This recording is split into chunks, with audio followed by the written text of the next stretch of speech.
ওই ভিডিওটাতে শুধু ম্যাডামের মানে দিদিভাইটার দোষটাই দেখা গেছে, কিন্তু দোষটা ওখানে আমারও ছিল। যে ক্যান্সেলটা আগে হয়েছিল সেটা আমি দেখতে পাইনি। আর সমস্যার সমাধান হয়ে গেছে। ভুলটা অ্যাকচুয়ালি দিদিটারও ছিল, দিদি আমাকে ক্ষমা চেয়ে নিয়েছে। ক্ষমা চেয়েছে, ও ভুল স্বীকার করেছে, থানাতে ভুল স্বীকার লিখিত রিটার্ন করে দিয়েছে।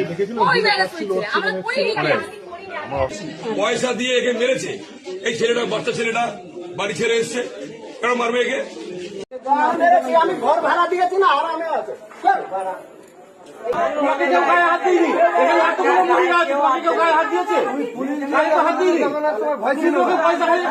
আমি তো সেটাও জানি না তোকে মেরেছে। পয়সা খেয়ে মেরেছো, আজকেই জানতে পারলাম। তুমি থানাতে পয়সা খেয়ে মেরেছো।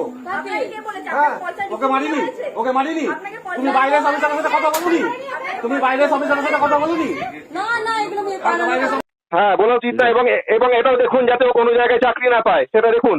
এবং সেটা উত্তরণ পাঠক আমি অন্তত পক্ষে উত্তর দেবো। এখান থেকে টার্মিনেশন দিয়ে দেবো, ঠিক আছে? অন্য ও কোম্পানি এখনো চাকরি করছে কি করছে না সেটাকে বলুন। না না, এখন করছে না তো একদম। কারণ ওই ভিডিওটাতে শুধু ম্যাডামের মানে দিদিভাইটার দোষটাই দেখা গেছে, কিন্তু দোষটা ওখানে আমারও ছিল। যে ক্যান্সেলটা আগে হয়েছিল সেটা আমি দেখতে পাইনি।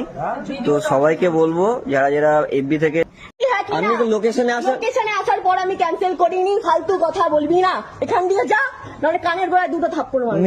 আর আমি খানকির ছেলে, বেশ ঠিক আছে। হ্যাঁ, তুই খানকির ছেলে। আচ্ছা আচ্ছা।